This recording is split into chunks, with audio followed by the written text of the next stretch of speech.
కాబట్టి రైతులు ఎస్సీ వాళ్ళు, బీద వాళ్ళు, సన్నకారు రైతులంతా కూడా 15 ఏళ్ళు భరించినారంటే మన ప్రాంతంలో రైతులు ఎంత అమాయకులో, ఎంత మంచితనాన్ని వీళ్ళ మంచితనాన్ని ఆసరాగా చేసుకొని ఉక్కుపాదంతో అణిచివేస్తూ ఉన్నారు సమస్యలన్నీ నోరెత్తకుండా.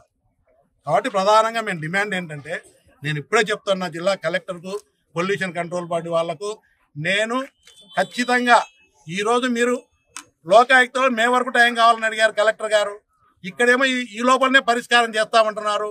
నాకు తెలిసినంత వరకు ఈ సమస్యలకు పరిష్కారం వీళ్ళకు ఊరికే నోటి మాటలు చెప్తే మళ్ళీ రైతులు చెప్పినట్టు, ఎస్సీ మహిళలు చెప్పినట్టు వాళ్ళ అనుభవంలో మమ్మల్ని మోసం చేయడమే. కాబట్టి ఇది ఎట్టి పరిస్థితులలో పబ్లిక్ హీరింగ్ పోస్ట్పోన్ చేయండి, క్యాన్సిల్ చేయండి.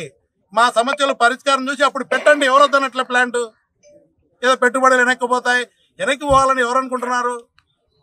మీకు సహకరించిన రైతులు 15 ఏళ్ళు పట్టించుకోలే. ఒక 3 నెలలకు ఏమవుతుందని అంత పట్టుదల?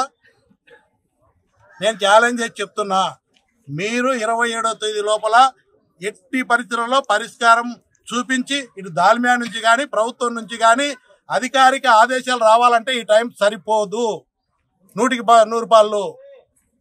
కాబట్టి మీరు వాయిదా వేయండి, పరిష్కారం చూపించండి, అప్పుడు పబ్లిక్ హీరింగ్ పెట్టండి. అందరు సహకరిస్తారు, అప్పుడు పెట్టండి. లేకుంటే పోతే మాత్రం ఇప్పుడు మహిళలు కూడా చెప్పినారు, ఖచ్చితంగా వ్యతిరేకిస్తాము, అడ్డుకుంటాము, మేము చావనైనా చస్తాం కానీ పబ్లిక్ హీరింగ్ జరగనేమని ఇంత కఠినంగా ఎవరైనా చెప్పారో వాళ్ళకు వాలంటరీగా చెప్తున్నారు మహిళలు. అంటే వాళ్ళ బాధ అట్లాంటిది.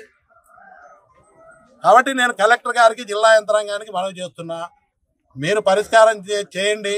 అందరూ కూడా మీ కాళ్ళకి నమస్కారం చేస్తారు, కాళ్ళు కడిగి నమస్కారం చేస్తారు అధికార యంత్రానికి. అంతే కదా, వాళ్ళ కాళ్ళు కడిగి నమస్కారం చేస్తారు.